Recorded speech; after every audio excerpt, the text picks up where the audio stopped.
Hotline news પર તમે જોઈ રહ્યા છો વાત વિક્રમ વકીલની.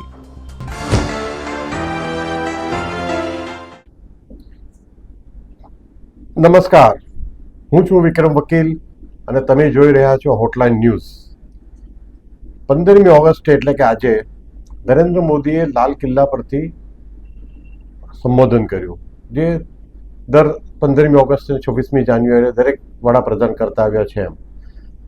પરંતુ એક વાત આજે એ જોવા મળી કે અત્યાર સુધીના આટલા વર્ષોમાં મેં સમજણા થયા પછી જેટલા વડાપ્રધાનોના લગભગ દરેક સંબોધન બંને રાષ્ટ્રીય પર્વ નિમિત્તે સાંભળ્યા છે, એમાં 22-25 મિનિટથી વધારે કોઈ સંબોધન કરતા નથી. અને સંબોધનમાં એક પ્રકારની ચીલા ચાલુ વાત હોય, જેમાં આપણે બધા જાણતા જ હોય એ વાત કરતા હોય છે, કરવા ખાતર કરે છે. આજે નરેન્દ્ર મોદીએ 1 કલાકથી ઉપરનું સંબોધન કર્યું અને એમાં કેટલાક અગત્યના મુદ્દાઓ જે એમણે કહ્યા અને જે ઇનડાયરેક્ટ એમણે વાત કરી એની વિશે આપણે થોડી ટૂંકી ચર્ચા આજે કરવી છે. હંમેશા આપણે જોઈએ છીએ કે ભૂતકાળના વડાપ્રધાનો એક બુલેટ પ્રૂફ કાચના આવરણ હેઠળ ઊભા રહીને એમનું સંબોધન કરતા હતા. જ્યારે નરેન્દ્ર મોદી 2014માં સત્તામાં આવ્યા ત્યારથી એ બુલેટ પ્રૂફ કાચ હટાવીને ખુલ્લામાં સંબોધન કરે છે. એટલે જે ત્યાં શ્રોતાઓ આવે છે એમને પણ એક આત્મીયતા લાગે. આજે નરેન્દ્ર મોદીએ એક પહેલો મુદ્દો, એમની સામે chief justice of India supreme કોર્ટના મુખ્ય ન્યાયાધીશ ચંદ્રચૂડ સાહેબ બેઠા હતા અને એમ લાગતું હતું કે નરેન્દ્ર મોદીએ એમને બોલાવીને એમને કહેવા માટે કરોડો લોકોની હાજરીમાં કરોડો લોકો સાંભળે છે એ સંભળાવવા માટે કદાચ આજનો દિવસ પસંદ કર્યો છે. એમાં એક પહેલો સૌથી અગત્યનો મુદ્દો એમણે भ्रष्टाचार विषय कहो. मेरे प्यारे देशवासियों, समाज की मनोरचना में भी बदलाव कभी कभी बहुत बड़ी चुनौती का कारण बन जाता है. हमारा हर देशवासी भ्रष्टाचार की दिमक से परेशान रहा है. हर स्तर के भ्रष्टाचार ने सामान्य मानवीय का व्यवस्थाओं के प्रति विश्वास तोड़ दिया है. उसको अपनी योग्यता क्षमता का प्रति अन्याय की जो गुस्सा होता है वो राष्ट्र की प्रगति में नुकसान करता है. और इसलिए हमने व्यापक रूप से भ्रष्टाचार के खिलाफ एक जंग छेड़ा है. मैं जानता हूं इसकी कीमत मुझे चुकानी पड़ती है, मेरी प्रतिष्ठा को चुकानी पड़ती है, लेकिन राष्ट्र से बड़ी मेरी प्रतिष्ठा नहीं हो सकती है. राष्ट्र के सपनों से बड़ा मेरा सपना नहीं हो सकता. और इसलिए ईमानदारी के साथ भ्रष्टाचार के खिलाफ मेरी लड़ाई जारी रहेगी, तीव्र गति से जारी रहेगी और भ्रष्टाचारियों पर कार्रवाई जरूर होगी. मैं भ्रष्टाचारियों के लिए भय का वातावरण पैदा करना चाहता हूं ताकि देश के सामान्य नागरिक को लूटने की जो परंपरा बनी है उस परंपरा को मुझे रोकना है. लेकिन सबसे बड़ी नई चुनौती आई है.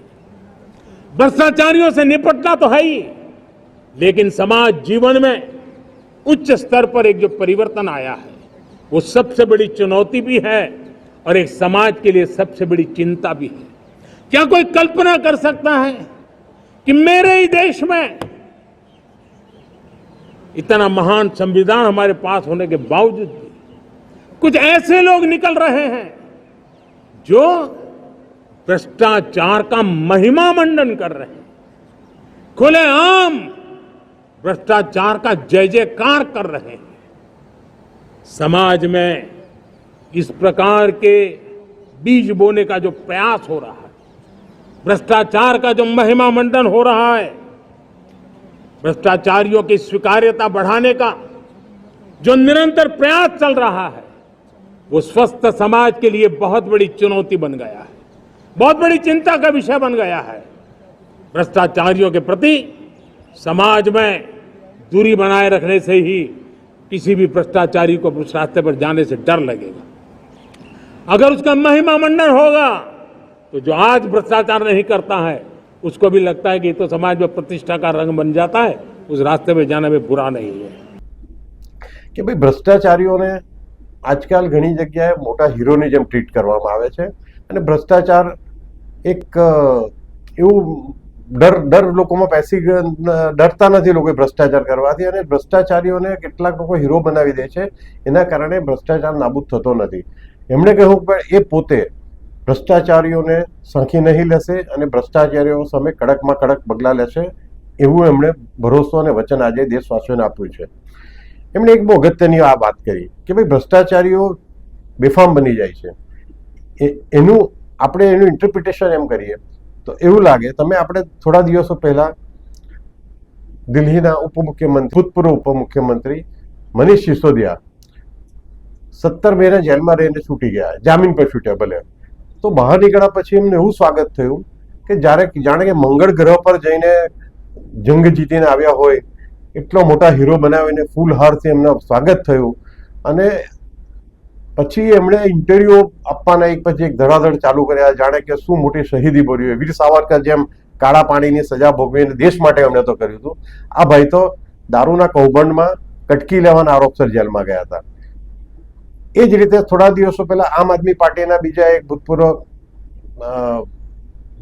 નેતા ભૂતપૂર્વ મંત્રી સંજયસિંહ પણ છૂટી ગયા હતા. 6 મહિનામાં જેલમાં રહીને છૂટી ગયા અને ત્યાર પછી એમનું પણ હીરો જેવું સ્વાગત થયું. એટલે મને એમ લાગે છે કે નરેન્દ્ર મોદીનો આડકતરો ઇશારો આ લોકો માટે પણ હોઈ શકે કે સુપ્રીમ કોર્ટ આ બધા ભ્રષ્ટાચારીઓને ધડાધડ જામીન આપતી રહેશે તો દેશમાં બીજા લોકો પર એની માનસિક અસર શું થશે. અને આપણે પણ વિચારવું જોઈએ કે હવે આજે જે મનીષ સિસોદિયાના ટીવી પર કે યુટ્યુબ ચેનલો પર કે બધી મુલાકાતો જોઈએ છે અને કેટલાક યુટ્યુબરિયાઓ છે આ બધા દિલ્હીના ફૂટી નીકળેલા જે આમ આદમી પાર્ટીના કે એના પૈસે એમને પ્રસિદ્ધિ આપતા રહે છે. હવે એમને એવું પણ વિચાર નથી આવતો કે આ માણસ ભ્રષ્ટાચારી છે, આ માણસ ભ્રષ્ટાચારના આરોપ પર જેલમાં ગયો છે, એને નિર્દોષ છોડવામાં નથી આવ્યો તો હજુ એ પોતે પુરવાર નથી કરી શક્યો કે નિર્દોષ છે. એને મહાન ગણીને એની મુલાકાતો, એ સવારે એની પત્ની સાથે શું નાસ્તો કર્યો, કેવી રીતે ચા પીધી, આટલા મહિના પછી જાણે સ્વતંત્ર થયો, ગાંધીજી જાણે જેલમાંથી બહાર નીકળ્યા હોય એવી રીતે મનીષ સિસોદિયા અને સંજયસિંહનું પ્રોજેક્શન થઈ રહ્યું છે. અને નરેન્દ્ર મોદીએ ખૂબ સરસ એક ઇનડાયરેક્ટલી હિન્ટ આપી દીધી chief justice of India Chandrachud સાહેબને કે સુપ્રીમ કોર્ટ આ રીતે જો ભ્રષ્ટાચારીઓને જામીન પર છોડતી રહેશે તો પછી કોઈને ભ્રષ્ટાચાર કરતા ડર લાગવાનો જ નથી. આ વારંવાર આવું થઈ રહ્યું છે. એટલે આજે એક સૌથી અગત્યનો મુદ્દો નરેન્દ્રભાઈ એ આ ભ્રષ્ટાચાર બાબતનો ચંદ્રચૂડની સામે બિંદાસ એકદમ બોલ્યા, ભ્રષ્ટાચાર વિરુદ્ધ બોલ્યા અને ઇનડાયરેક્ટ હિન્ટ પણ આપી દીધી. બીજો મુદ્દો એક યુસીસી મુદ્દે એક અગત્યનું એમણે નિવેદન કર્યું. યુસીસી એટલે यूनिफॉर्म सिविल कोड. मेरे प्यारे देशवासियों, हमारे देश में सुप्रीम कोर्ट ने बार बार यूनिफॉर्म सिविल कोड को लेकर जो चर्चा की है, अनेक बार आदेश दिए हैं, क्योंकि देश का एक बहुत बड़ा वर्ग मानता है और उसमें सच्चाई भी है कि जिस सिविल कोड को हम लेकर के जी रहे हैं वो सिविल कोड सचमुच में तो एक प्रकार का कम्युनल सिविल कोड है, भेदभाव करने वाला सिविल कोड है. ऐसे सिविल कोड से जब संविधान के 75 वर्ष मना रहे हैं और संविधान की भावना भी जो हमें कहती है करने के लिए, देश की सुप्रीम कोर्ट भी हमें कहती है करने के लिए, और तब जो संविधान निर्माताओं का सपना था उस सपने को पूरा करना हम सबका दायित्व है. और मैं मानता हूं इस गंभीर विषय पर देश में चर्चा हो, व्यापक चर्चा हो, हर कोई अपने विचारों को लेकर के आए और उन कानूनों को जो कानून धर्म के आधार पर देश को बांटते हैं, जो ऊंच नीच का कारण बन जाते हैं, ऐसे कानूनों को आधुनिक समाज में कोई स्थान नहीं हो सकता है. और इसलिए मैं तो कहूंगा अब समय की मांग है कि देश में एक सेकुलर सिविल कोड हो.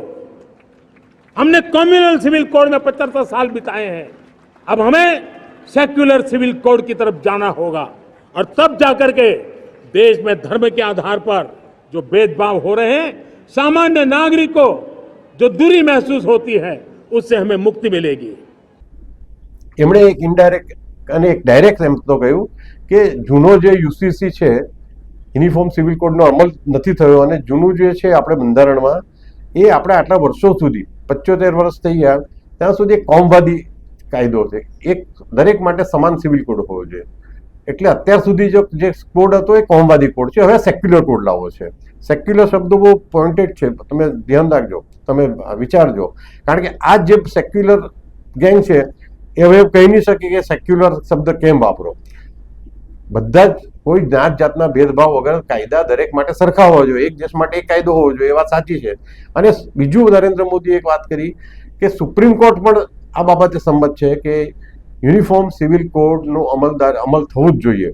હવે દડો સુપ્રીમ કોર્ટના કોર્ટમાં નાખી દીધો એમણે. ચીફ જસ્ટિસ ઓફ ઇન્ડિયા સામે બેઠા હતા અને એમણે સાંભળ્યું. હવે જો સુપ્રીમ કોર્ટ, કારણ કે આ કાયદો જેવો પસાર થશે એવા સિબ્બલ અને સિંગલ અને બધા વકીલો કોર્ટમાં જવાના જ છે કે આ કાયદો નાબૂદ કરો, આ કાયદા પર સ્ટે આપો. એટલે એને સુપ્રીમ કોર્ટ એ કરતા પહેલા 5 વાર વિચારશે. જેમ ભૂતકાળમાં આ બધા જાણીતા અને ઇન્ફ્લુએન્સર વકીલોની શરમ આવીને તીસ્તા શીતલવાડને બેલ મળી ગયા, જેની સામે આટલા ગંભીર આક્ષેપ હતા. એ આજે જૂના બંગલામાં બેસીને જલસા કરે છે. અને ત્રીજો મુદ્દો નરેન્દ્ર મોદીએ જે ચર્ચ્યો એમના સંબોધન એ બાંગ્લાદેશ વિશેનો હતો. मेरे प्यारे देशवासियों, बांग्लादेश में जो कुछ भी हुआ है उसको लेकर पड़ोसी देश के नाते चिंता होना, मैं इसको समझ सकता हूं. मैं आशा करता हूं कि वहां पर हालात जल्द ही सामान्य होंगे. खास करके 140 करोड़ देशवासियों की चिंता कि वहां हिंदू, वहां के अल्पसंख्यक, उस समुदाय की सुरक्षा सुनिश्चित हो. भारत हमेशा चाहता है कि हमारे पड़ोसी देश सुख और शांति के मार्ग पर चले. शांति के प्रति हमारा कमिटमेंट है, हमारे संस्कार है. हम आने वाले दिनों में बांग्लादेश की विकास यात्रा में हमेशा हमारा शुभचिंतन ही रहेगा, क्योंकि हम मानव जात की भलाई सोचने वाले लोग हैं. બધા જ જાણીએ છીએ એમ બાંગ્લાદેશમાં વિદ્યાર્થીઓ નામે શરૂ થયેલું આંદોલન છેવટે લૂંટફાટિયાઓના હાથમાં ચાલ્યું ગયું. કટ્ટરવાદીઓ જે ભવિષ્યમાં આતંકવાદીઓ બનવાના છે એમણે દેશનો કબજો લઈ લીધો. દેશના જે વડાપ્રધાન અને દેશના જે મુખ્ય હમણાં છે, ભલે એમ કે કામ ચલાવો, પણ એક જે જમાનામાં અરવિંદ કેજરીવાલ અને અન્ના હજારે પ્રામાણિકતાનું મોહરું પહેરીને એક આંદોલન કર્યું હતું અને એમાંથી પોતે જ સત્તા પર આવીને ભ્રષ્ટાચાર કરવા માંડ્યા.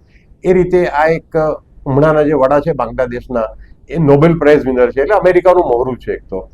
અને સત્તા પર આવીને બેઠા અને જે રીતે એમને લાગ્યું કે હવે તો આ બધા માઇનોરિટી હિન્દુઓ છે, બીજા માઇનોરિટી છે, ખ્રિસ્તીઓ છે, શીખ છે, એના પર અત્યાચાર કરી શકાશે.